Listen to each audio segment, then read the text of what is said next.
can't see you.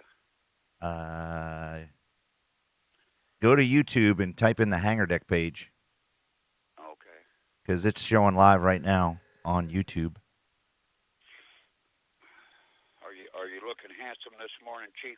I took a shower. I'm good. Or well, that's a first. That's Quite a week or so, isn't it? Huh? yeah, it is. Here, let I me see thought if so. I can get this link going. Um, YouTube, huh? Go yeah, ahead, put in YouTube. yeah. Just type in YouTube and when you get there, let's see here. I'm trying to share it on Facebook. Something went wrong. We're working on getting it soon. This computer's cold. Leave this page. Leave this page. Let me see if I can go on the Hanger Deck page and share it on the Hanger Deck.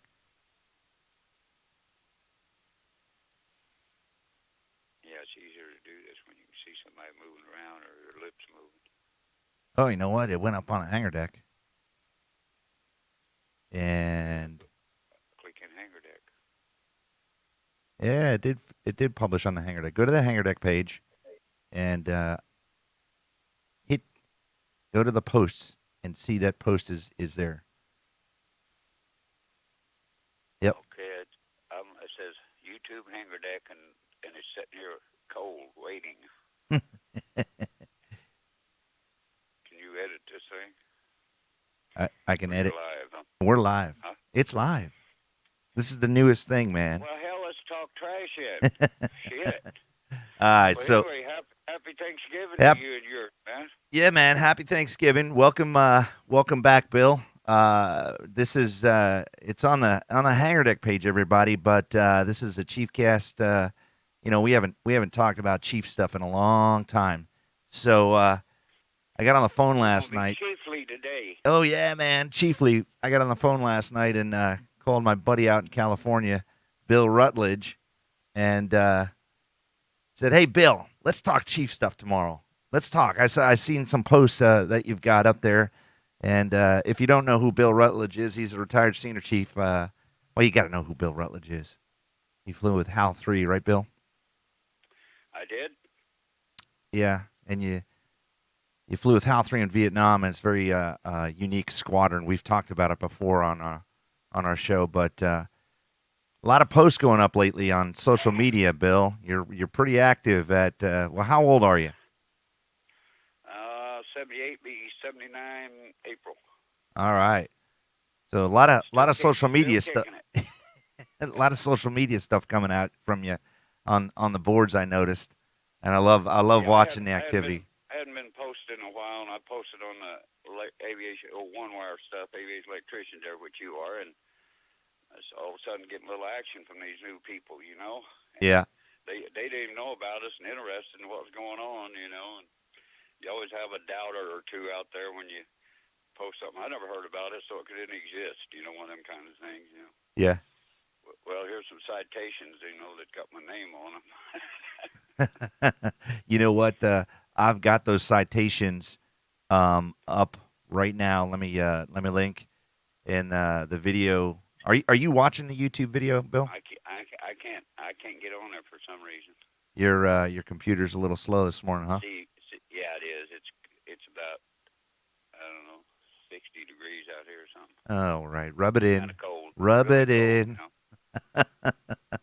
I thought the internet flowed free out in California.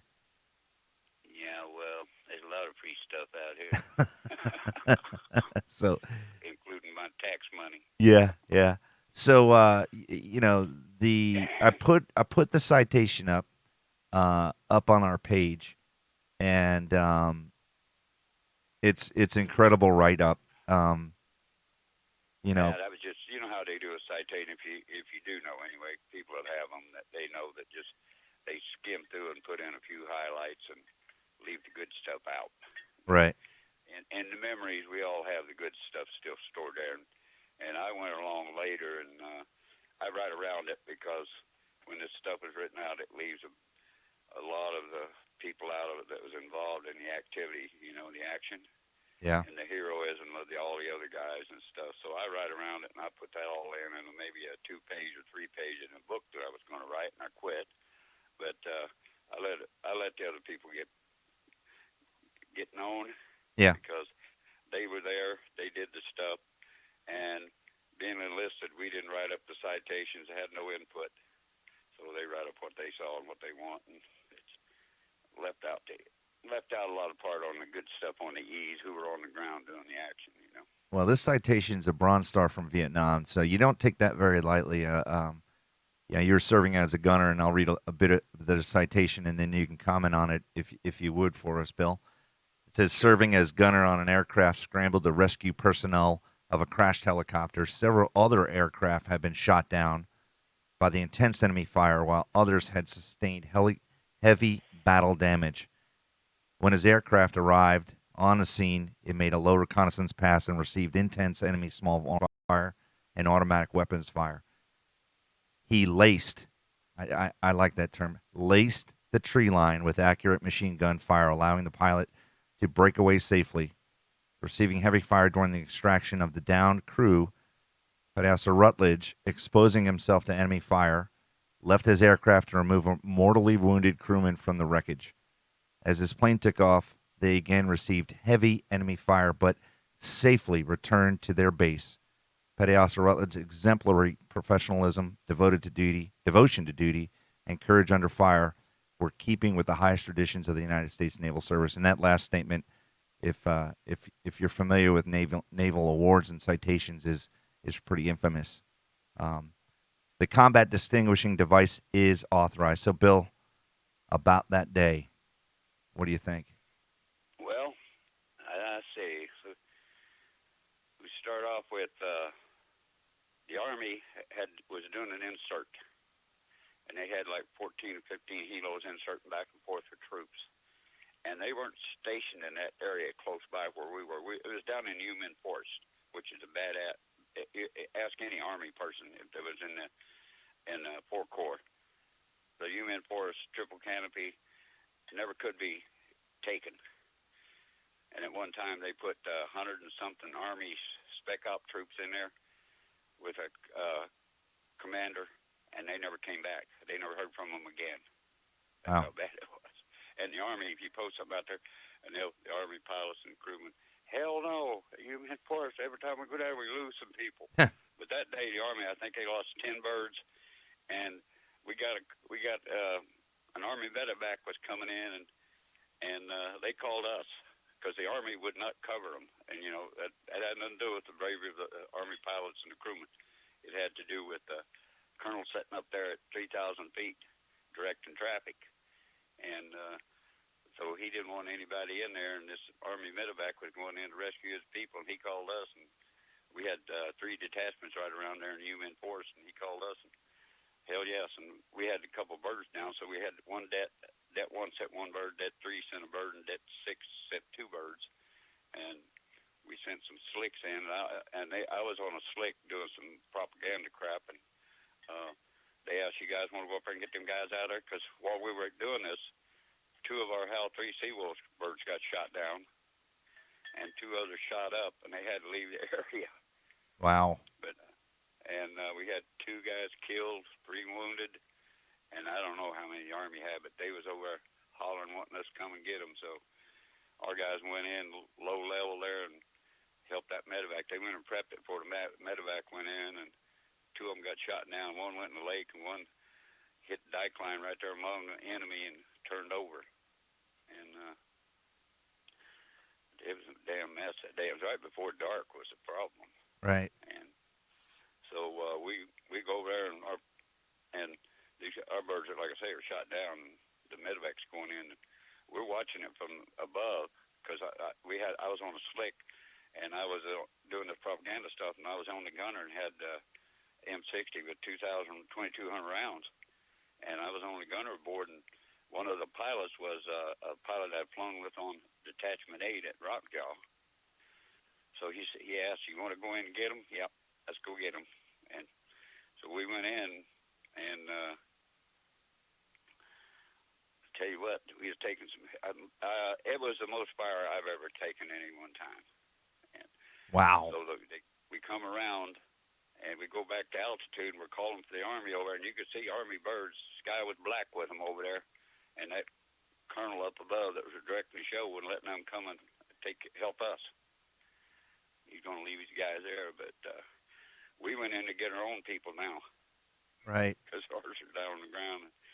The one that crashed, all the guys were killed, and the other bird the pilot had diverted to the left and went in a lake, and it was only about waist deep. That little lake was. It was a big lake, but it wasn't deep. And on the way down, you could hear another first class. It was a petty officer in charge of the det named Bill White. He couldn't swim, and I don't know how he got to be first class and he couldn't swim. He's screaming, "I can't swim! I'm gonna drown!" He kicked the ICS on, was talking on radio. He was talking on the radio, and he couldn't swim. So they hit, and it's waist deep, and they get out, and he's okay, because he's a tall guy. And the medevac, now we're watching this from top, right? Yeah. And the gunner, 50 gunner, he grabs, he's second class AO named Dave Smell. He grabbed the 50 and got up on top of the bird where he could save the gun from the enemy. And anyway, the medevac comes over there, and they're taking fire and everything. And Smell was trying to shoot that damn 50 from the top of the bird, I guess. It's kind of hard when you don't have it mounted. But anyway, he told him dump the 50, so he threw the 50 in the water, made another pass, and come back around and got him. And this Army medevac, I'll tell you what, he was a brave sucker. He had a Vietnamese interpreter.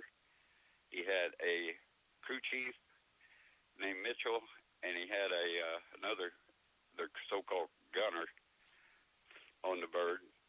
And they went over to one of our birds, the one that was crashed. After they'd picked up the 4 guys, they went over to the crash bird to see if they could get those guys out. And 2 were still alive.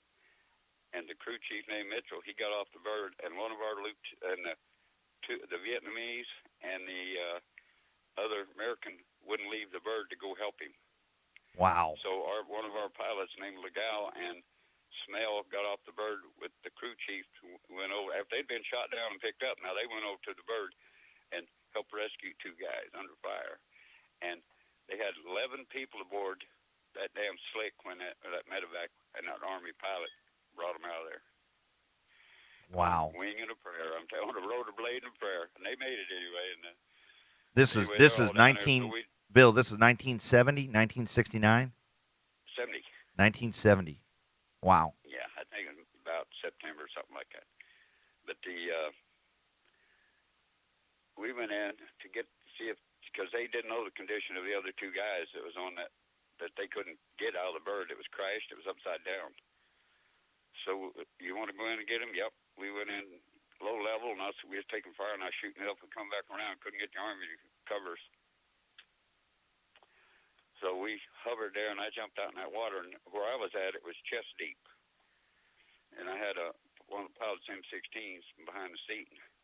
I was struggling through that damn water. And the citation said weighted. I don't know how you wade in chest deep water, but it's not wading, got dude. over there anyway, and yeah. I was shooting it up, and it was like if you ever seen anybody throw rocks in a pond, gravel, a handful.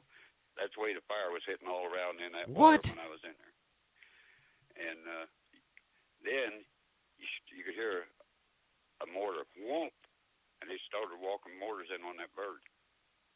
The enemy started zeroing in on your landing zone, right? They was trying to on that the bird that was down, because there was still 2 guys there. Right. So I struggled to get over there. It was upside down, and the gunner he was out of the bird in the water, and so I grabbed him, right, and I was trying to give him mouth to mouth. I thought he was still alive, and he wasn't. He was dead already, and you could see the blood coming up out of the water. Wow. And then I tried to grab him to take him back to the bird that was hovering, who I was waving to go away, because I could see the bird was taking hits. I could see holes appearing in that damn bird, because they was using 50 and 51 cal on us. And the big old holes that was appearing in that bird. Right. And Lieutenant Belch, he couldn't see what was going on, so he kept on hovering, taking hits. and I couldn't drag the gunner Ramos out of the birds. And then when I was pulling on him, I could see the gunner's belt was still hooked to the bird. So I climbed in the bird, and here's the pilot. Somehow I don't know what happened to him because they rescued one pilot, one gunner that was still alive, and I pulled on him and unhooked the gunner's belt to get him. And I looked, and the pilot's he was upside down. The bird was upside down, and somehow he had got him sewed in the back.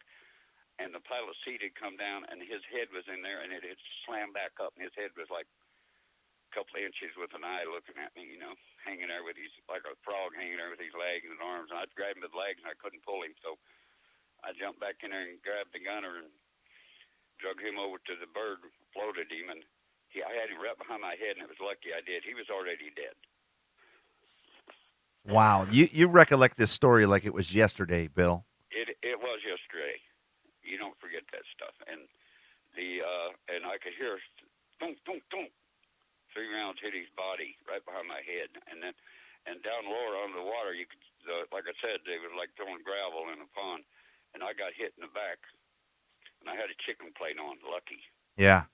Yeah, no doubt. I should have thrown the damn thing off. But, the round was kind of dead, and it hit me. All it did is make a big old bruise on my back. How thick is that? What did you call it? It was ceramic, so it was, it's thick enough to stop, like a small caliber round. 5.56 millimeter. 51. Yeah. Yeah, it was heavy and thick ceramic. You had one in front and back, but we take the back one out because y'all facing forward most of the time, right? When we were sitting there, if you got hit, you're going to die anyway. Right. Wow. But anyway, I got him back to the bird, and I was so damn wore out. I couldn't lift him in the bird, and the other crewman, he wasn't a gunner, he was a crewman. He jumped out to help me, and I couldn't get him in the bird, so I just tied him to the skid with that gunner's belt. And we come out there with him hanging 9 feet below on the skid, waving in the wind. And when we lifted up, we were taking fire, and all of a sudden, I'm so tired. I'm just laying there, and with my M60, it was laying on the deck where I left it, and I was just pulling the trigger, just letting her rip out there, spray and pray. Spray and pray, huh? Yeah, and I look back, and I see an Army Cobra come in. Boom, he's hit. He goes right down where we had been. And immediately a rescue bird, they had a 17 team of 7 birds come down there from not that area, because that colonel wasn't going to let nobody. They came from another area. They heard the battle, and they come down there and sent their guys in, and boom, they got shot down, and immediately them pilots were out there, the Army pilots were out there in that slick, and away they went. And here we are, and we were flying back to Kamau, where with this body on there, and some of the Army guys hadn't came down. They'd only sent that Cobra and that slick, and so they come out and met the bird, and we hovered down low and let they held the body while I unhooked it from the skid, and then we flew over, and we had holes. The tail rotor was heating up, and we slung the tail rotor off later, because we went ahead and flew it in the home garden to get it thing replaced. And, right. But I tell you what, damn bird was trying to turn around in circles. Huh. You ain't got no tail rotor. You're under 60 knots. That thing will. You can put the power in and off, kind of hold it, but when it gets down so low, it'll just go in circles. Yeah, I'm amazed at. Did a good job. Yeah, the pilots are pretty amazing guys that get you guys out of there. Brave. I'm telling you what, them suckers. We put our trust in them, and they did us. We take care of the job back there, and they take care of getting us there and back, and shooting the rockets and all the side guns and stuff. Right. But they were heroism abound there, because that one bird was hit, and one of the guys that was on the other bird from Det 3, he survived that stuff, and they hit a fuel outlet valve. And because the tanks were self-sealing, but they hit the valve where you can let the drain of fuel out. Yeah. Fuel was coming out, and it was being sucked back into the helo, so the guys couldn't shoot. And the pilot of that bird named Baratko, he kept flying like he still had guns over the enemy for that medevac when it was picking them up, back and forth without weapons. Wow. And, I mean, he was put in for the Medal of Honor. They wasn't going to let that happen, probably, but anyway, they gave him a Navy Cross for it. And I'm still at a loss of words. I mean, that was a And here's different the thing. time. See, here the thing was that we had, I think it was 8 gunners there that day, and a crewman. And the highest medal that any of us got were single action air medals. Yeah. And we did all the shooting. And you did all the shooting. And the pilot and the AO2 Smell and myself were on the ground, and we got bronze stars. Yeah. And the pilots got silver stars and stuff like that. You know, there's kind of lacking here on. Well, And they wrote all this up and everything, not just citation, but the battle. They left everybody out. So I went out there and contacted all the people that I could, including the Army pilots and their crewmen, and Mitchell and Baratko, who got the Navy Cross, and I put a story together from all they had to tell me, and it came out quite well. Yeah. It was a lot different from the original. Right. It left out all the enlisted and stuff, you know. Well, if you don't fight for those stories, then they end up, the details of those stories end up going away through time, and there's so many of them out there that it's nice to document, listen to your story live or recorded, and coming from you, right out of your memories, and this is how it was, and this is how this is what I thought transpired during the whole time, of events. What I feel about what happened was, in every detachment, we were so busy every day flying multiple missions, day and night, that there just wasn't enough time to write up awards. Yeah. And write them up correctly. And when we stood down, there was a Connex box full of awards for gunners and pilots that they never received. They were written up, and they hadn't been sent in yet. And boom, we stood down. So all those pilots that flew at the end didn't get their medals, or the crewmen. Yeah. They're still in a Connex box back in Washington, D.C. That's horrible. If you're just tuning in on YouTube Live with me, I've got retired Senior Chief Bill Rutledge with me and on the phone. And if you're watching the montage on the video, these are Bill. What I did was I went on your Facebook page and took all your photos down, and it's playing a slideshow right now with all of your pictures of all the events that you participate in, and I noticed that you've got a few pictures in here with chief selectees, and I gotta say that's pretty awesome that you participate in some way, shape, or fashion in the season. Yeah, I tell you, I enjoyed the heck out of it. It really surprised me though, but I guess I used to go to all the ceremonies around here and represent the Seawolves, and camouflage, dress blues, whatever, and burials and whatever when people were killed in accidents down here, and change of commands, and I knew quite a few people. So I guess some people, but those were black shoes. They weren't Airedales, and they found out about me. And next thing I know, I've got 3 groups up here singing songs out there, and my neighbors come out and yeah. What the hell's going on, right? They come knock on the door, and I go out there. They have me standing there. They have me standing out there. Then I invited them in, and I signed all their books. So that wasn't planned. They just did it on their own. They came up there. Yeah. That's what they do. Yeah. Yeah. And well, we used to make fun. That's. They wanted to come every year. Different groups like these, and sponsors bring them. And yeah. I told them they called me this year and said, "You up for it?" And I said, "No, I'm not up for it." Guys, because I just had a prostrate operation. Yep. And the heart attack and all that crap. So I wasn't up for it, but I sure enjoyed that out there. That was so funny. They were out there all in their little gear and singing, and I brought them in the house. Come on in. Could I get a little blue here on this? I tell you what, the new Navy, the way they have went, the route they have taken, you say one foul word or something, you're kicked out. Oh, no doubt. Man, everybody's going, right? Yeah, well, we're gonna talk about that here in a few minutes. I want to get your opinion on. Okay, because I have a funny story with this young lady. Yeah, I do have some pictures of active duty guys up with you, and I've got there's some pictures of Shane Meter's up there with you. I've got a picture of you and Shane together. She's a good friend of our show. Oh yeah, my good friend, a renowned painter, artist. Yeah. She for those of you that don't know Shane, she's retired Air Force. She has an uncanny ability to paint aircraft scenes on aircraft. Uh, most famous are the helicopters, the H-60 Seahawks, right? Yeah. She does a lot of tail paint and squadron color, on their pride bird, but I don't know if that's going on anymore. I know she does a lot of Well, Air Force. they kind of limited her for some reason. They were telling her she couldn't use certain paints and all of what she'd been using all the years. They were authorized by the Navy and the command, and somebody said, no, you can't use those paints anymore. And it'd been great for all these years. She was painting B-52s, all the Air Force birds and stuff. Yeah. In the past with this paint, and then they decided so.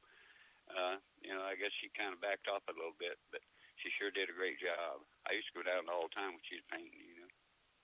Yeah.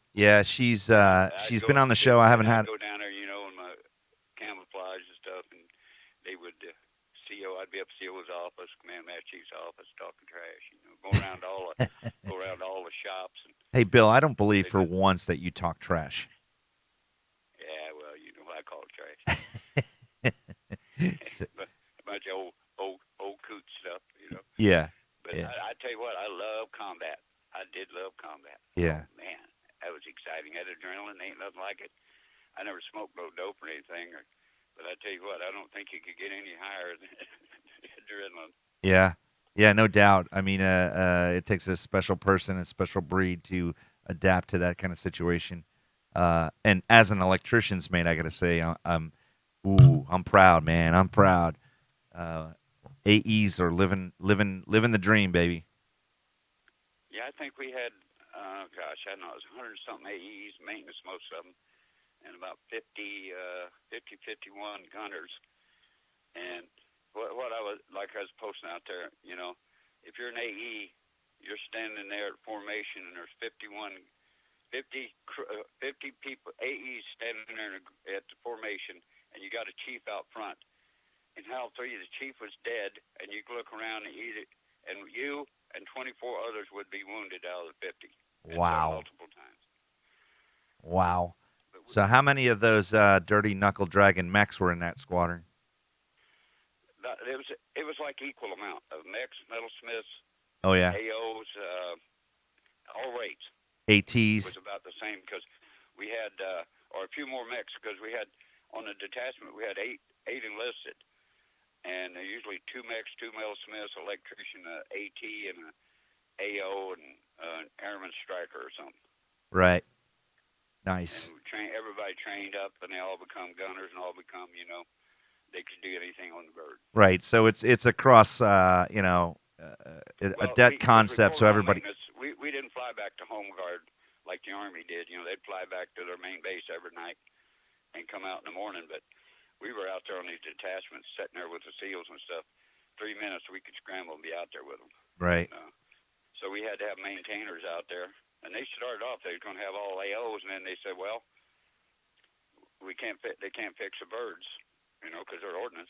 So right. we had all the different guys, that would maintain the bird, and we'd go out there and fix the majority of the stuff and patch holes and crap and get the holes back in the tape where we patched the holes. And when they got shot up so bad, we'd either fly them in and hook them, and the maintainers, shit, they were wonderful, man. Without them, they would have been no mission. Right.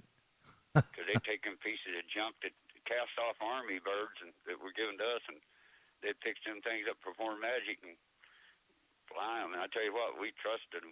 And I usually, when I was in the other squadrons and stuff, I like to fly on a bird that I worked on. Right. Not somebody else. And I knew. Well, that was ownership, right? You guys have more ownership in your airplanes. But I tell you what, we trusted them with our lives, and they came through. Yeah. So you mentioned when the shit gets all shot up, and you go down. Yeah. You mentioned SEALs. I want to get your take on most recent events in the news, which if you're in the Navy, you've either heard the story or know of the story, because ultimately we could say the SecNav either quit or got fired, or I don't even know what you want to call it now.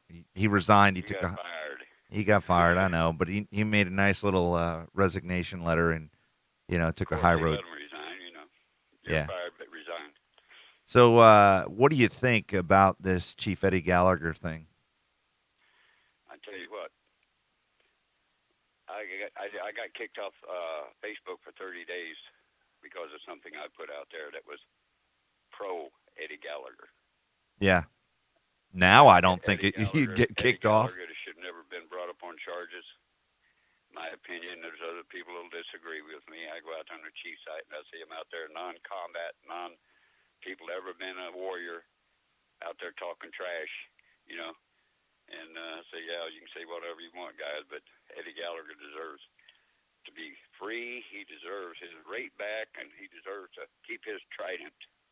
So I read an op-ed piece in Navy Times, and I like the fact that they're opening it up for opinions from fans or whoever wants to write something and be heard. But it was Eddie's brother, and he really outlines, you know, hey, where's the apologies to from the FBI ripping my my nieces and nephews out on the street in their in their pajamas, half naked, searching the house to search a house. That was like what 8-9 months ago. Last Right? Thanksgiving, the poor guy was in jail.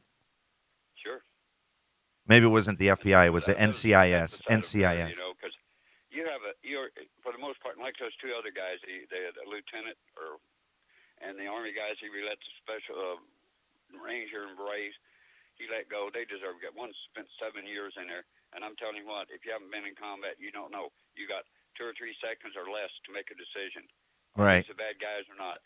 And apologize later if you got to, but when you see guys that have just killed a bunch of your people, right? Yeah, okay. And with all those devices that they can explode on you, I tell you what, in HAL 3 and all the Army guys, I mean, they had me lying in Cali and stuff like that in Vietnam, but uh, you're out there shooting, right? Right. You don't know who's a civilian and who's not. But for the most part, we never knew that we killed any because we were down low and stuff. And we could kind of pick out. But if you see a guy running from a hooch, or 2 or 3 of them running, right, and you're there, I grease them. Yeah. Were they friendly? They were enemy. They were running to go somewhere to escape, to get away. And the Right. other people were still standing there, waving at you. Yeah. Well, he's got his anchors back because they're busting him down to first class No, from. they gave him chief, didn't he? He's Yeah, back to yeah. chief. They gave his chief anchors back, and then Yeah. the trident. That was a big topic of conversation last week because they were. I think it's Admiral I guess that's Green. why Admiral Second Ave got Green. fired. Yeah, yeah, yeah. Second half's fired, and Admiral Green is now the next. I can guarantee you that guy's going to be targeted for either early retirement, resignation, or whatever. And he's what, the SOCOM 2-star or SEALs Yeah. 2-star? Yeah, yeah. I tell you what, I guess they're going to let. I don't know how that happens, but Gallagher only has 14 or 16 years in or something, and he can retire Oh, I think in a week or so from now, or something I was seeing. he was going I out. don't He know how that mentioned. works, if you're special ops or whatever, but they're going to let him retire or get out, do something, but he's not.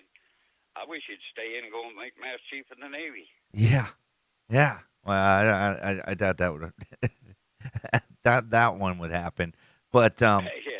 it's too much of a political play I mean, if a nowadays. person hasn't been in combat like these guys have, Yeah, oh, man. I tell you what, you snap decision right now. You shoot or die. yeah. So that's interesting. He was up on Fox and Friends or Fox News last weekend. Making a few comments, and then the next day, boom. SecNav is out. Um, but I don't know. Do you think it's getting too political in the Navy? Do you think? Oh, my God, yes. Like I was saying before, I'm telling you what, back in the old Nav, right, I was an airman, and all the guys that were in the squadron, the older guys, chiefs in first class, second class, because hell, you could stay in second class for 25, 30 years if you wanted to, and they were ass kickers. coming out of World War II, flyers, aviators, flying as gunners and crewmen and stuff, and out of Korea. And I'm telling you what, they didn't take no shit. Yeah. You go over and say something, and you walk away, and next thing you know, you're about 6 inches off the deck where one of them chiefs of first class put a boot in your ass. Now you do that, you're gone. Yeah. We did the same thing in Vietnam, because you can't. If a guy come out there and he can't hack it, and you put hands on him or something, not a damn word is said. Because right. You're training this guy to fly on the other side of you or fly with other people, and if he can't hack it, he's gone. Yeah. One instance, and this kid will never forget, and he thanked me even. I told these new guys that come out there, I was a petty officer in charge, right? And I was, had a beard and wear it like a hippie and shit, headband, and sometimes, most times, didn't have a shirt on, old hairy ass chest. And this kid come out, and I was all greased up with oil, and he got off a slick. You belong to me, Tweety. Right. I hugged him up there and greased all on him, and I told him, don't ever touch a weapon without talking to one of the gunners. Right. And I come walking up out there one time, and he's got a damn M1 Garand that he'd got from the SEALs or somebody. And he had a damn launcher on the end of it where they could launch grenades off of it. Wow. And he had a live grenade on that thing. He had a grenade up there. And the way it is you got a dummy round, you shoot it, and the puff blows the grenade. Right. You want it to go. Boom. And he's out there, and I run over, and he's got two other people around him. I knocked the gun down. I jacked the round out. It was a live round. And I'm holding it. You stupid son of a bitch. If he had fired the live round with the grenade on top, I told him you'd have killed all three of you. All three would have been dead. Exploded on the end of the gun. Wow. And he turned around to say something to the guys, apologize, and I put a boot in his ass, and he'll never forget. Damn, I was airborne. Yeah. Hey, so it's we say it's a different Navy, and it is a different Navy. There are good things, good changes that had happened over the years. I just think that old rough shit went to the side, but every once in a while you need hands on. They still do a little training down there in the fan room, I guess, on ships and stuff, unknown to other people. But that little stick and rudder that way. Educated today, more educated, and they have more assets, better aircraft than we had, and it's a better Navy, except for the policies of the higher ups. And we got a lot of wussies. Yeah, I will call them wussies. You shouldn't even be in the service if you can't handle this. How'd you get through boot camp? And they slid them through somehow. I don't know. Yeah. Well, boot camp's changed a lot too. I mean, I follow a lot of different people, and I follow some guys that I see that are serving up in Great Lakes, and I took a trip up there in 2005 when I made chief, and got to take a tour and to see what the new barracks, and they call them ships now, and what a facility that is. I mean, it's amazing. Of course, when I went in 89, those barracks were still the old barracks that had been up there for 30, 40 years. You can just turn on any kind of war film that's got that kind of boot camp scenes in it, and those are the same beds. But yeah, I remember. Because I come out of the country, old 5-acre hard rock farm, right? Yeah. And that was boot camp was a breeze, man. Yeah. Hell, you didn't have to go out there and take a rifle your dad gave you and 3 or 4 bullets, and he'd tell you, go out there and kill something for supper, boy, and while you're on the way back, bring some firewood to cook on that old wood stove, So I was up there I had a place to sleep, man, 3 meals a day for just going out there marching around and washing some clothes and crap. Hell, yeah. I ain't telling nobody. They want to take my place up here. So HAL 3, pretty infamous squadron. If I get my facts right, it's the only squadron that was stood up and then stood down outside of the United States. It never organized within the continental U.S. That's correct. Because there was no need after Vietnam for HAL. Well, the thought was that there was no need, and we all know how that turned out with, the children from the Seawolves, the HTS-4 and HTS-5. But how many? First they became HAL 4, HAL 5. Okay, sorry. One HAL. East Coast, one West Coast. Yep.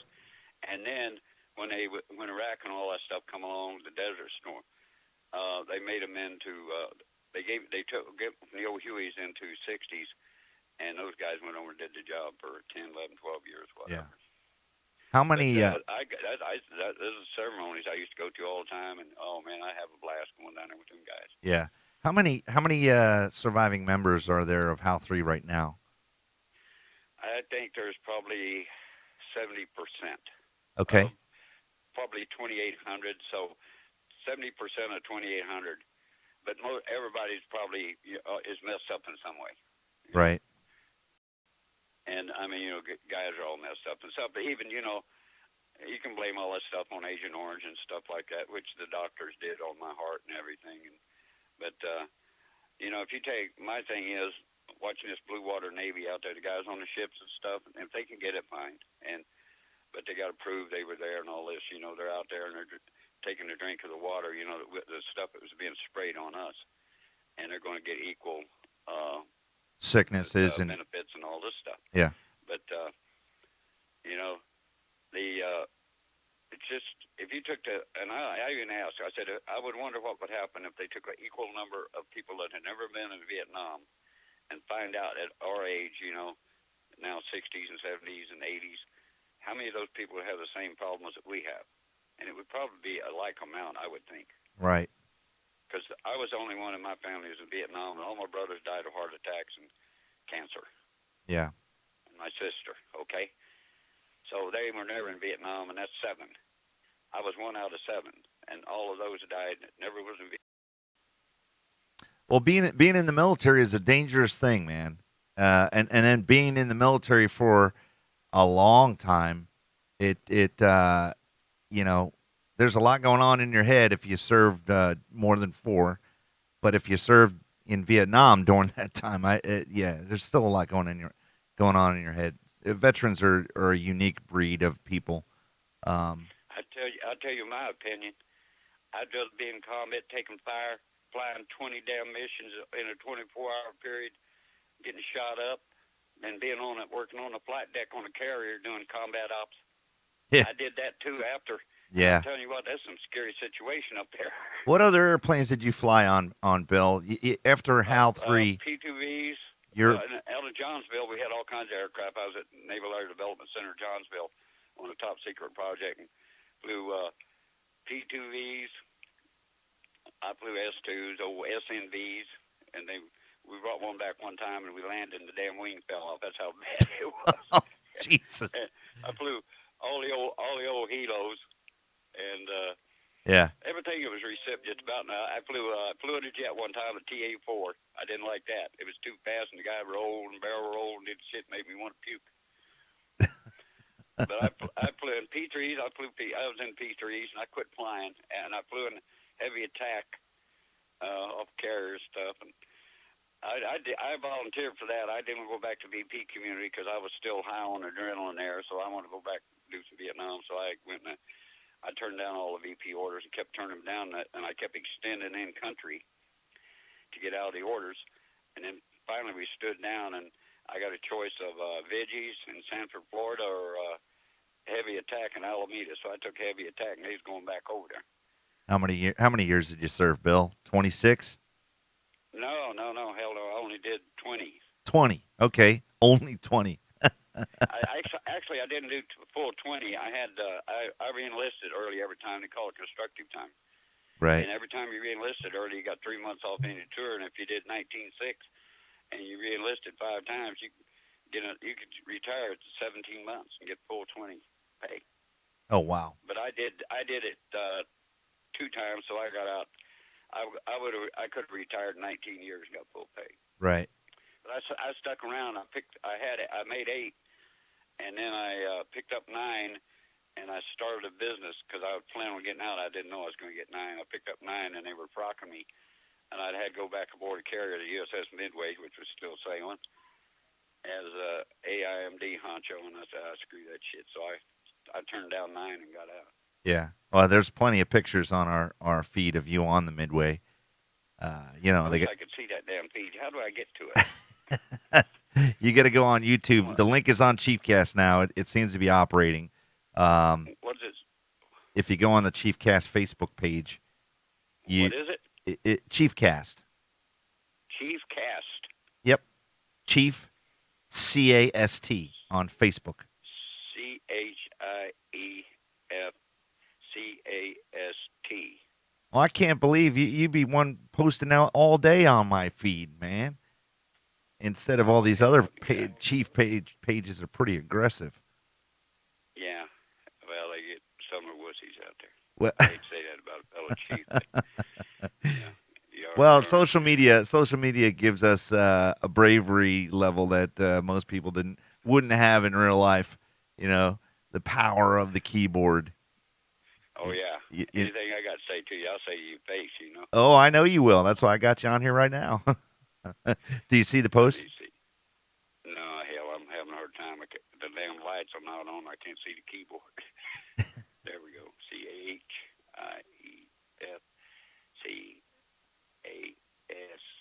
ChiefCast. ChiefCast. Yep. CAST, all one word. I got it. Let me hit the little clicker here. You see the big old anchor on there? It says ChiefCast with an anchor. Yep. Peter Bruno and 7 friends. I'm clicking on that. I'm damn. There's me and that old chief that put me in jail there when I was headed for Vietnam. Oh, there you go. On that gun. Go ahead and click on that YouTube, and you make sure your sound is down, or else Where's it say? YouTube. ChiefCast. Right above your picture. There's a link. Oh yeah. Well, okay. Yeah, I got you. Yeah, I'm old, and after I had the heart attack, stuff is vivid in my mind, but I can't get to my hands. It don't get in my hands. Yeah, there we go. Yeah, okay. I see your ugly ass. Yeah. Go ahead and You look the same as before. yeah. Well, Aged in a year. listen. Now, I keep my hair. I can't turn on the sound, right? No sound. Just on the phone with us. So Okay. so I keep my hair cut short, like I was in the Navy, Oh yeah. because I just the gray comes out, and I'm trying to hide the gray. Damn, your head's kind of shiny. You put a little oil on. Oh, you took a shower, right? And put a little oil on to keep your tin nice. No, I got this light here, dude. Damn, look like you got a sunburn. Yeah. No. That's the light shining on me. I don't live in California. I live in Maryland. So if you are just dialing in on Facebook on our YouTube channel, this is ChiefCast. We haven't been up in quite some time, but I got Bill Rutledge, retired Senior Chief Rutledge, on with us, talking, just having a nice chief chat about some topics. He's a Vietnam veteran from HAL 3, and boy, he's got an inventory of history, things he's done, and pretty impressive resume there, Bill. So last week or 2 weeks ago, and we were talking about this last night in our pre-call. A couple of weeks ago, I have a good friend of mine who's served in the Marine Corps as a corporal. His name is Brad Hayes. He runs the Naval Air Museum Barbers Point out of Barbers Point, Hawaii. And that place has a rich history going back to 1942, through World War II and through Vietnam and post Cold War, all the way till the BRAC closed the base in '99. The Coast Guard stations out there, they've got 4 C-130s and 4 helicopters. I think Dolphins they're flying. And most recently, the Hawaii Department of Transportation has evicted the museum. Now, this is pretty significant, Bill, and I kind of want to get your opinion about it. But their eviction is because, oh God, this thing is loud. Their eviction is because, well, they're. Well, what I've seen about it, and I'll get into it. Just let me help you here a little, because the aircraft are leaking oil. Yep. And they had overparked some other place, or something out of the area or things but the space wasn't needed. So go ahead now.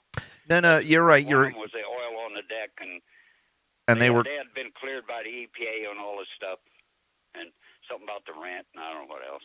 But that corporal that took care of that. Now he's a patriot, man. He was served, and then he gets out and does this since 1999, I believe. Yep. When this started. Yeah, I couldn't believe I seen that blurb that they're going to kick him out there and all that, and now they're kind of having second thoughts. I guess they're having a little kickback from the people. Well, his effort is huge. He's gone out and he's got a fun GoFundMe page, and he's trying to raise some money for a lawyer to to represent the museum and fight the case. I mean, he's got twice a week they were doing tours for local schools, Boy Scouts, veterans. They used to bring veterans in all the time. He's got an inventory. If you go on his webpage, Barbers Point Museum inventory, and I brought this up with you, Bill, because they've got an H-1 out there, and all these airplanes belong to the Naval Heritage Foundation, and they're only on lease loan to museums. But now, what do Brad's big decision, or Brad's, he doesn't want these airplanes chopped up, and he wants to keep the museum going. And I think it's a valiant effort coming from a veteran. What are your thoughts on the whole thing? Well, I tell you what, it should stay in place, and I don't like GoMe funds, but I will donate a couple $100, and if everybody else would get out there and help this young guy, get to keep this done, because I'm telling you what, for the people that come and tour that thing, right, to see all that stuff, and they got vehicles out there, old vehicles, and to see those things have to be destroyed, just because of some government Hawaii thing wanting the property back or some crap, and he has the permits and everything, which they found out about after they give him an eviction notice, that he has a clearance from EPA on that stuff, which they were cleaning up, and all the other items that they had as discrepancies while they were getting rid of him, that's all cleared. And now they're having second thoughts about it. So I believe that that's not going to be kicked out. But I understand that a few days ago or whenever it was, that the Japanese was going to use it as a training base for their jets. Yeah. Yeah, in And fact, our conversation, yeah. They wanted it back. So close to December 7th, too, Oh, yeah. Yeah. Maybe they make another run on Hawaii there. Yeah, it's all joking aside, though. He's got a great effort. We're supporting him. He's all over social media. He's on warbirdnews.com. They did a nice article on him. Our other friends over at Warbird Radio has done a fabulous piece with him. So please, if you're listening in the Chief community in the on ChiefCast, go ahead and help support him. Let me ask you a question. Do you have an address where a person that doesn't like go through GoMe funds because they take a percentage, they'd like to get the money directly to him? I tell you what, I'll reach out to Brad, and I'll put a link on ChiefCast's page and Facebook's page, and I'll put a link in the bottom in the description of this YouTube video with his information if you want to donate direct to Brad Hayes or direct to the museum. Direct, that way to get all the funds and stuff, and you can get some fast money and sit and wait until the GoMe funds filled up of whatever. I think it was $10,000 or something like that. Yeah, it's funny you mention that because Change.org had the same thing. People were donating to Change.org for this to support him, and the money was going to Change.org to advertise it further on social media instead of going directly to the museum for their support. Right. So, and it's. Tell you what, there should be a lawyer somewhere. If this was worldwide spread, there'd be a lawyer step in and do it for free. Yeah. That's a vet and a lawyer. Yeah. They got a lot of that stuff, pro bono. Hell yes, let me get over to Hawaii and I'll get me some attention, pick me up some more customers. Well, we just don't want those lawyers that we're charging Eddie Gallagher though. No. No. I got to find out their name in case I ever need one here in California. Yeah. So that's funny. So thanks for the support there, Bill. Yeah, I tell you what, I support a lot of things. My big thing is one of my pals I flew with was the JG in Vietnam. Mm-hmm. He ended up as Admiral Kevin Delaney. A lot of people might know him. He was big time down in Jacksonville, in charge of the whole area and stuff like that. And he was the 1-star in charge when I was down there. Delaney. It's funny you mentioned that. He used to go to. You know him, okay? Oh yeah. I was a H3 crewman. Big guy, man. man, big Yep. old Big man. guy. If you ever shook your hand, he'd squeeze your hand in half. And he used to be a little skinny guy. You know, my memories of Delaney are not like yours. My memories were at the 19th hole at NAS Jacksonville on a Friday afternoon. Delaney would come in there and buy beer for everybody. And it was just amazing. We were all like, there's a one-star admiral in here drinking beer with us. And he just bought Oh yeah, everybody. He was that way. I trained him well. You trained him well, huh? Yeah, he knew I was fly behind him with that big gun, so he better not screw up. So no But joke. I So remained Delaney friends was in with him how? and his family, all those years. Yeah. And it was sad things when he passed. But I'll tell you a funny thing. This is the kind of shit we didn't know. Had a lieutenant was a full lieutenant, and it wasn't Delaney, but we had an ensign come out. Man, all spit and polished, going to be a pilot, right? He went through school. Oh, He come out to jeez. get trained on the helo. Oh And God, I see it. I hear it coming. There, I'm standing over all looking grubby and shit, working on the weapons, and headband on, and the beard and old dirty ass camis, no shirt on, all greasy. And this was told to me later by the lieutenant because the ensign came over. The ensign went to him and said, "That man needs to be put on report." and the lieutenant said, "I told him that you were the petty officer in charge and you kill people." and he could go over there and tell me that I need to be put on report, but you best remember that soon he'll be flying behind you with a big gun, and accidents happen. Yeah. And that was Oops. so funny. I didn't know this. See, here comes this ensign all spit and polished. I thought he was out of Saigon or somewhere, And Yeah. He started getting my ass, and I told him, "Go fuck yourself" in Vietnamese, right, and some other shit. I called him a newbie. Yeah. Get the fuck out of here. I'm fixing this bird before we go out and kill some motherfucker. I guess he got red-faced and went back and told the lieutenant, and lieutenant told him what he says is true. Said, "You're going to be flying in front of him, and he's got that big old gun back Yeah. there. The accident happened." So I tell you what, the ensign become one of the best guys in the world. yeah. So that lieutenant was Delaney? Right, real soon, we were across the river, and the enemy was over there, right? And they had snipers over there waiting for somebody to salute a pilot. Oh, yeah. Kill a pilot. Yeah. So this ensign was pissing and moaning why I would not let the enlisted salute the pilots. Yeah, because they're going to shoot you first. And the lieutenant said, I told him, I said, "Look across that river, there's a sniper over there looking at you right now, waiting for somebody to salute your ass." He said, if Rutledge lets the enlisted start saluting you, you better go find you another debt. Yeah. Nice. So yeah, that's Delaney. That's pretty cool. What a good. He was. I tell you what, he came and spoke at some of our functions, and brought his admiral with him, and I mean, they really did it up right. And he came, and when I was inducted into the Roll of Honor, enlisted combat air crew Roll of Honor, he come and spoke and had things, just a nice things to say about me, Yeah. But we stayed friends and all that, and he got a great family, man. They get all of, like, the Naval Academy football games. His daughters had where they would wear H60 patches, HAL-3 patches. Oh yeah. The players, right? Yeah. Yeah. Go out on the field with the Seawolf patch on. That's awesome. So, what? There's another question I got for you, dude. I want to know what your feeling is, and unabridged and real open opinion. What are you thinking about these uniform changes in the Navy? Oh, great. Do you need to ask? I'm just curious. I mean, everybody's got getting a pick. What Steve's funny is when the MCPON gets out, right? He goes to work for one of these companies. We got a uniform change.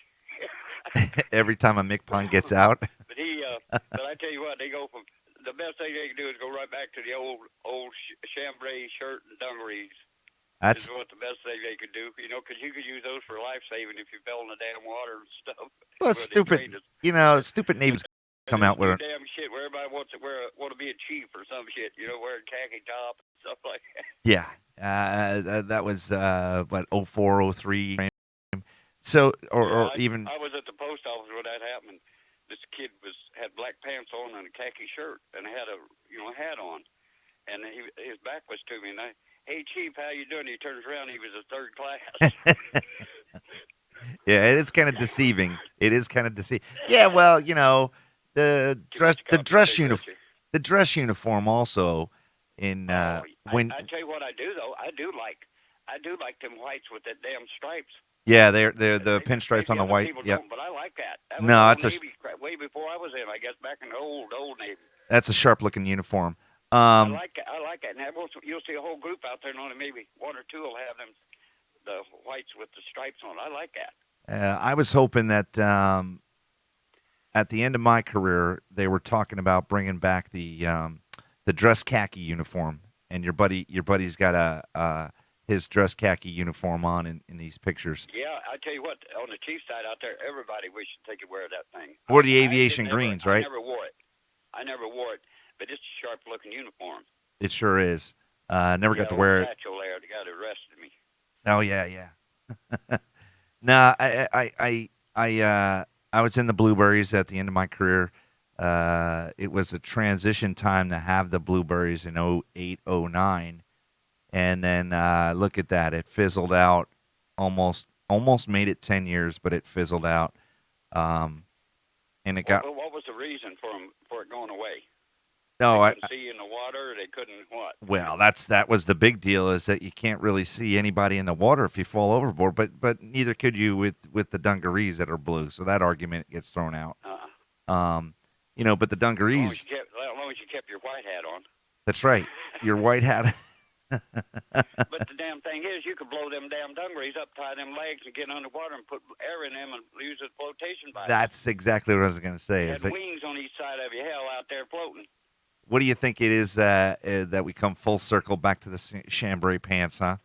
I don't think it's going to happen. I tell you what, there's probably, of all the people that's retired and the people that even got out that wore those, would rather have that come back. Well, after anyway, I would like to see it come back. Yeah, be a throwback uniform. I got a nephew that's he's down here on 32nd Street on the Princeton, and he got all these. They wear coveralls and stuff like that, and he goes out in town, and they don't even wear their damn hat correct anymore. They can't square it up, put the wings in it or nothing, and they have about halfway on the back of their head, or stuck down like a damn bag on top of their head. And what the hell, man? You get that shit squared away. Right. Now, saw an article in Navy Times this week, and talking about their new working uniform, their camis, and they're no longer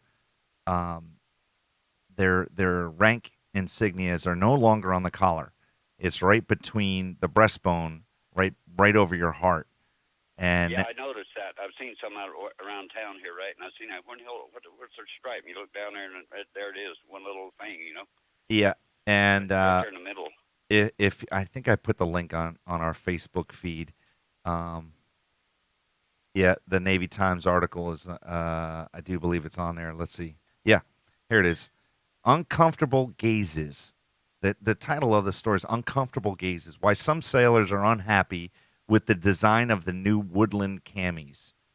So they're unhappy is because the rank insignia is right equal to a woman's upper body, and they're saying that it's leading to frustration and uncomfortable stares. Some sailors are saying.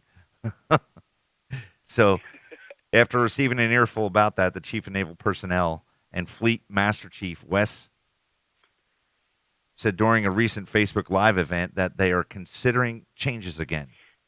We've gotten an earful of feedback, visibility of the ranking sitting on the chest, and the fact that female sailors, many have communicated that they're uncomfortable with the rank sitting where it is. I would be too. I agree with them, and I think for some little minor change to make people happy, that would be so easy. Put them on your collars, just like we did before. Yeah.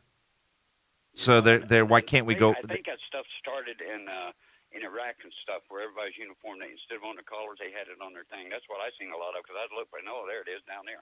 Right. That started some years ago. Right. I don't know why that happened. I think it started with the Army, I think, first, and then it did. And then the Navy just followed suit. And going back to camis like that, what, are you trying to look like Marines now or what? Yeah, I don't. Do something different, Do something different, right? Where are the old camouflage we have back in Nam, like you see me in some of them pictures, you know. Oh yeah. They Oh were yeah. great, comfortable, So, fire retardant, you yep. know. Hey, we got to get together more often and have these little chats, Bill. Well, you're the one that's running. You're the one that's running this damn show. So I'm just a participant. What yeah, I can be. you just well, Man, there's a picture of me. There's a picture of me out there with some of the fine heifer, man. Look at that. See, that's what them medals get for you. You got the drink, trying to get drunk. yeah, but Trying to uh, get me drunk. I'm too old for that. it, but we definitely need to get together more often and bring some other shipmates on so we have a quorum. I think we used to do quorums back a couple of years ago on ChiefCast, and it got a little bit crazy out of control, which I don't have a problem with. Can you do that with like me on the phone here and them on the phone from say Yelm, Washington or something? Oh, I could put 10 people on this call if I wanted Oh to. man, I could get some great guys on there. Well, let's do it. Stark, crazy people. Yeah, man, let's do it. Let's reach out to your buddies and they got all kinds of missions and stuff, harrowing stuff. yeah, You know? yeah, I think that would be great. And I know our audience. Here's something I want to tell you that you talk about. You know, we're going back to Gallagher and stuff. After Vietnam, the Vietnamese put out information of how many civilians were killed in the North and the South. 1 million civilians were killed in the South. Most of them were killed by their own people, the VC and NVA, as propaganda to get people to turn against the Americans. Right. And up north, the million that was killed up there were killed by high flyers, B-52s, jets, and stuff. So, you know, if they use the same rules that they've got now, and you drop a B-52 from 30,000, you drop all 15,000 tons of bombs, you know, how many civilians did they kill at one time? No charges. Right. And the jet jockeys, same thing, you know, but they flew lower, of course. Wow. Yeah, Operation Market Garden. Was it Mark? I said, man, that's something. A million north. I said, how in the hell did we wasn't up north except the jet jockeys and the high flyers? Yeah. And that's what they attribute it to, you know, high flyers and jet jockeys, because you know they're not there with some guy on the ground putting a target and pop a smoke, you know, where the friendlies are and stuff like that. Yeah. Yeah. Well, Bill, my pleasure. Happy Thanksgiving to you, buddy. Yeah, same view, man. We got a lot of stuff to give thanks for, I tell you. Yeah, we do. And it's nice to take a day off and reflect on the things that we're thankful for. Spend some time. let me tell you about the most amazing person. I mean, I've met a lot of people, but the most amazing person I met in my life about a month ago. My daughter had a bunch of stuff for sale, and I had it out there selling. And this lady calls. She comes by at 10 o'clock. I go outside, and I see the car door open. The light comes on, an old car, old junker. And I don't see the person. And then she comes around the car. She's bald-headed, big round head, about 5 foot tall, a monk, in her saffron robes. Wow. And she spoke intellectual English. Mm-hmm. And then she come down to my level, our level. And we talked for 45 minutes, and I tell you what, she was a friend of the Dalai Lama. Oh, wow. She has 5 doctor's degrees in religion, and she teaches San Diego State, and she lectures in town. Wow. And I'm talking to her. I said, "Do you dress like this all the time?" She said, "Yeah, that's, you know." And I said, "Do you live like the monks, poverty?" She said, "Yes." She said, "I have and you're looking at this lady with these degrees that teaches, you know, and high level and lectures all over." And I said, "What do you do with those hundreds of thousands of dollars you make a year?" She said, "I live in poverty. I have a one little old room in somebody's home with a cot, not in bed, a cot, a microwave, and a small refrigerator." She said, "That's where I live." And she said, "That's where I want to live. And that's where I'm supposed to live." And I was relating about the bamboo rifle, which we call 3-step in Vietnam. 3-step, you're dead. And she said, believe it or not, I was bitten by a 3-step. And she related the story that some nuns had been kicked out of a country, and they came talked with the Dalai Lama, I guess, had contact with him, and he was going to build him a monastery up on his property, up in the mountains there. So her and this lady went out to scout for a piece of flat land where they could build a place for him.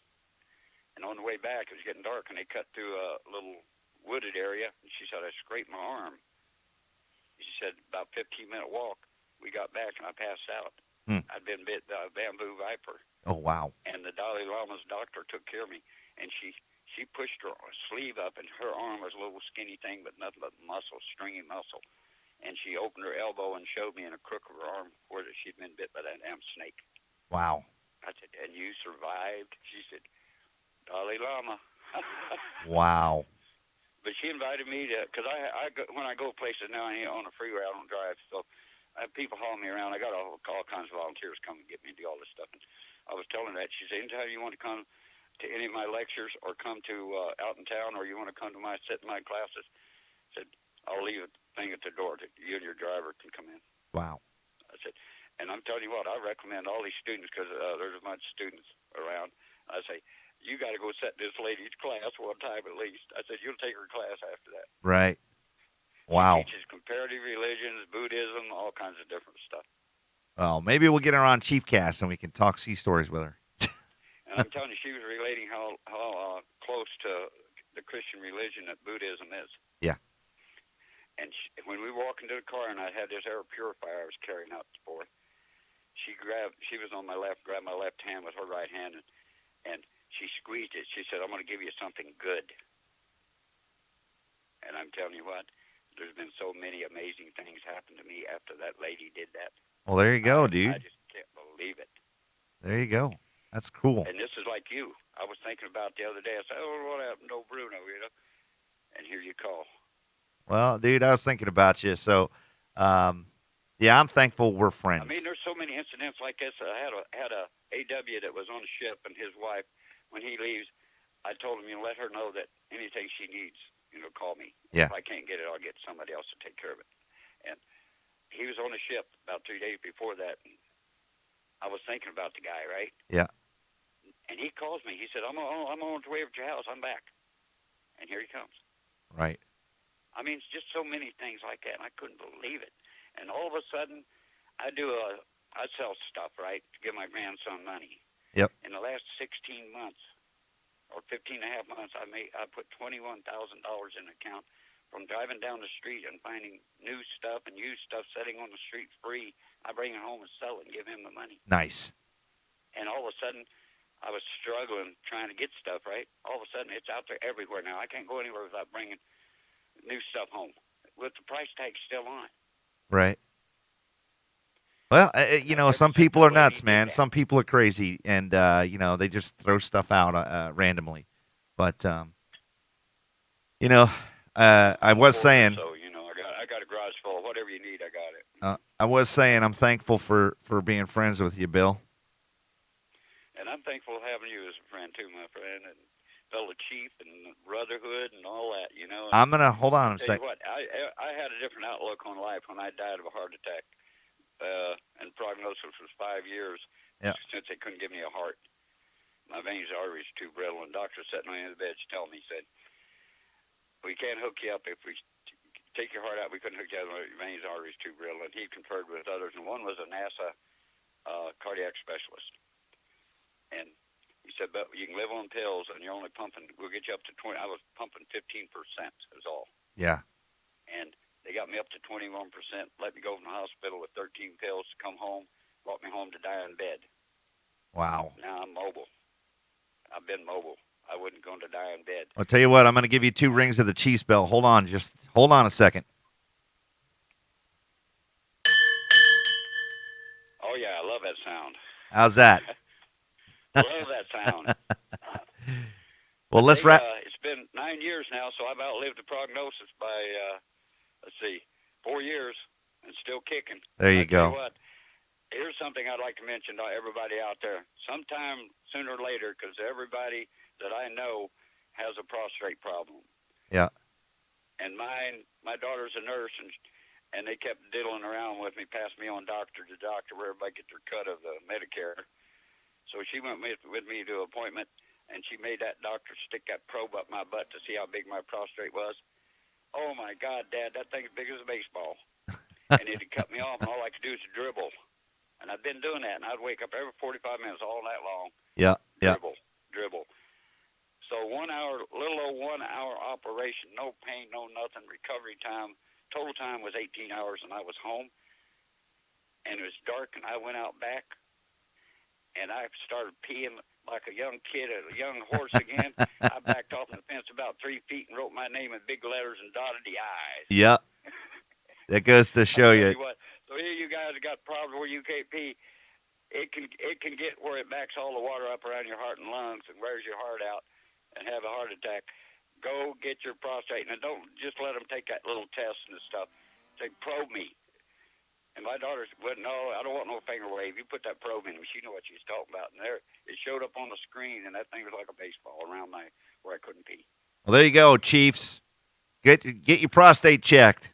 All right? Yeah, I'm telling you what. And I every time I go in the bathroom, we came home, and a couple days later she was over, and I said, listen to this, Lauren. I said, you heard before when I was dribbling. I said, listen to this now. Dad, you're trying to knock the damn stool apart. Nice. So, all right, let's wrap it up, Bill. I want to say thanks again, and we're going to keep in touch. We'll get. Yeah, man, thank you. I love this. I'll see if I can hook some other guys up with you. We all get together. You'll hear a lot of good things. You know, we don't try not to talk about the bad things. You know, but Yep. You'll hear the good things. We'll be laughing. Say, hey, you remember this? You remember that? yeah. I'm here. So give me a holler when you get a couple of. But anyway, in closing, I flew 1,643 documented combat missions and have 108 combat decorations. Wow. We're going to talk. I tell you what, I love combat. Yeah. The only thing is the adrenaline's a problem. You get used to that stuff, and then then when you get out of the service, you're trying to find a damn job, to give you some adrenaline, and there's no such thing unless you go black ops. Right. But at one time, I was down in what was called Rhodesia then, doing some stuff, and that was kind of hairy. But I only did that for 6 months. I ain't going back to that damn place. Save that story for next time. We definitely have to wrap it up. Bill, it's been an awesome talk with you. It has aviation, everything. It has. You got it. AEs for life, brother. It's too damn bad that we had to quit flying, and air crewmen took over. Because I tell you what, these new these AEs and stuff would really have some stories to tell. We'd all be just alike. Yeah, I was over blah blah blah. You're shooting it up out of 860. Yeah, I like that. Yeah. Have a great Well, Thanksgiving. I tell you what, brother, I love all you guys and everybody's doing all this stuff. And people, don't forget the corporal there over in Hawaii. No. Save that damn museum because he's doing a lot of good work for all the kids and the vets and everything. Yeah, absolutely, brother. All right. Happy Thanksgiving to all the Chiefs out there. Happy Thanksgiving, Navy shipmates. Happy Thanksgiving, Bill. We'll talk to you soon. Hey, I understand, too, shipmate is a bad derogatory term now. Not for me, brother. Not for me. Not for me either, man. Shipmate is a guy that had your back. That's a term of, I guess yep. You got some problem with that, Term of endearment right there. Man. You guys take care. Love all the Chiefs, everybody that served, Army, Navy, Marines. We love all you guys. You did your job. All right, brother. ChiefCast. Out. Yeah. Bye.